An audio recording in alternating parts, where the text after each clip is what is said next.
Alright, happy Monday. Today we are going to be learning about congruent triangles and congruency statements. So congruent triangles are going to be triangles with the same shape and size.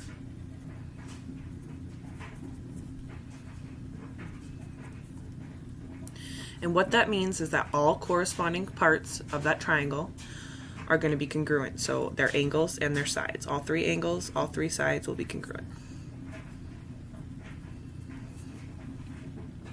If we know two triangles are congruent, then we can write what's called a congruency statement. Congruency statement just tells us that the two triangles are congruent. And when you write a congruency statement, you have to go in a specific order. So if we have triangle ABC, when we write down our second triangle, DEF, we need to make sure that the congruent angles are in the same position.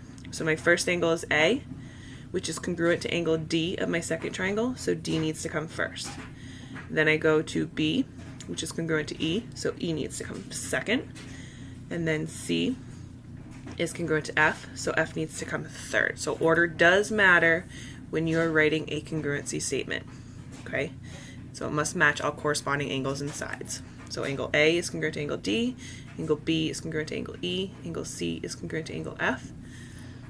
Same thing with their sides, it needs to go in the same order. If they are in the correct order for angles, the sides will automatically be ordered correctly. Which leads us to CPCTC, which stands for corresponding parts of congruent triangles are congruent. Write that down. Corresponding. Corresponding means same position.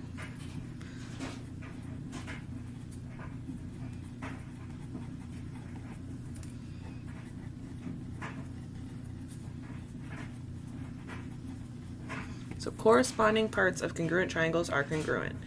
So if we know two triangles congruent, then we know that every pair of corresponding parts are also congruent. So if we have a congruency statement, we can then assume that those angles and sides are going to be congruent. I am going to work through 3 examples with you today. So numbers 1 and 2, we're going to list all congruent angles and sides giving our congruency statements. And then we're going to write another valid congruency statement. So for number 1, I have triangle JKL is congruent to triangle PQR. So my first angle that's going to be congruent is going to be that first letter. So angle J and angle P. My second angles that are going to be congruent is going to be that second letter. So angle K, congruent to angle Q. And then third, letters R and L. So angle L is congruent to angle R. Now that I've written all 3 of my congruent angles, I'm going to move on to sides. And when you're writing your congruency statement, we go in order of the sides. So my first side is going to be JK, and that is going to be congruent to the same position on that second triangle PQ. Then we're moving on to KL. So KL is going to be congruent, same position over here, QR. And then my last one is going to be J and L, the 2 outside ones. JL is congruent to the 2 outside ones here, PR. Whoops. Okay. And then write another valid congruency statement. So in order to write another valid congruency statement, the letters still need to match up so that these congruent statements are correct. So I'm going to take that first letter and I'm going to slide it to the end. So now I'm going to have triangle KLJ is congruent. Take that first letter P and slide it to the end. To triangle QRP.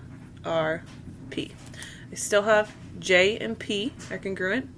K and Q are congruent, and L and R are still congruent. So these are all still accurate, and all of my side congruent statements are still accurate.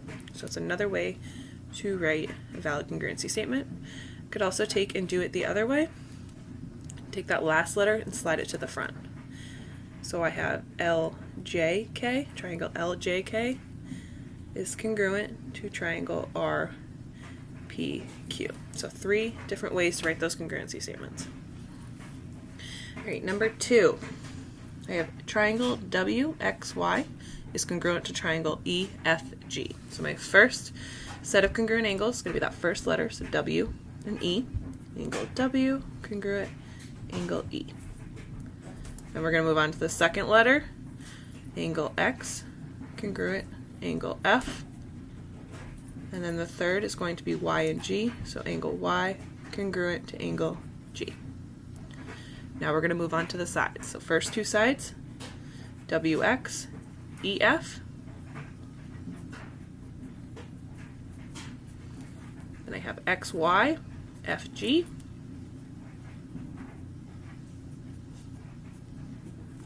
And then last is going to be those two outer ones, so WY, congruent to EG. Then for writing another valid congruency statement, I'm going to take that first letter and slide it to the end. So I'm going to have triangle moving the W to the end. So X, Y, W is congruent to triangle, moving that E to the end. So it'll be F, G, E. You can also take that last letter and slide it to the front. So triangle, we're going to take that Y, move it to the front. Y, W, X is congruent to triangle.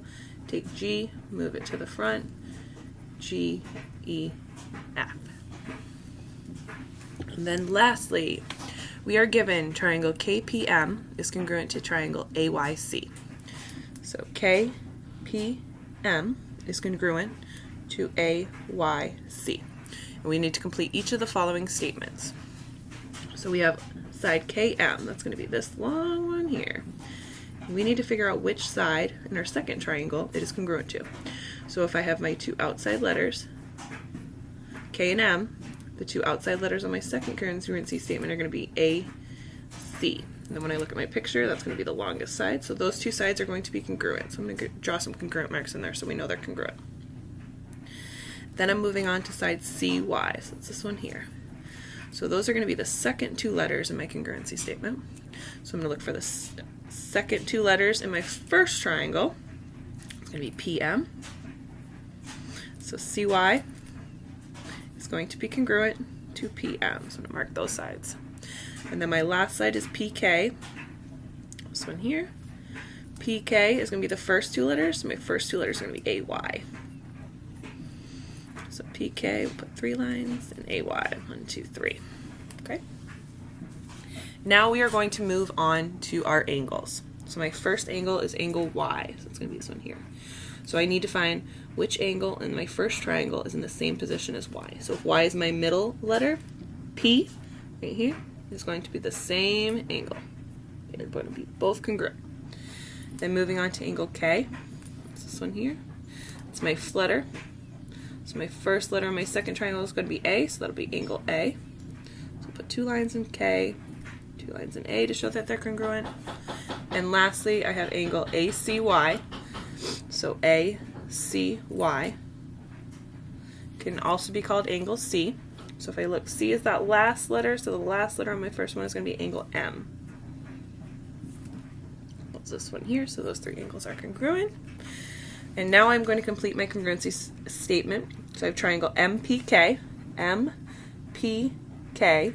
So I'm going to write my second triangle in the same order as this. So whatever angle is congruent to angle M is going to be the first letter that I write. So C is congruent to M, so I'm going to write C first. Triangle C, and then we go on to P.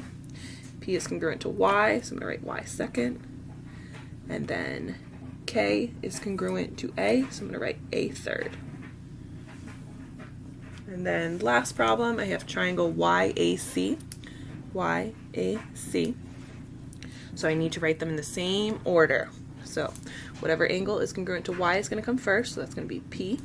Triangle P. Then I have A. A is congruent to K. Sorry, that looks like a D. And then lastly, I have C. C is congruent to M. So triangle P, K, M. So you need to make sure they line up with their corresponding angles or sides.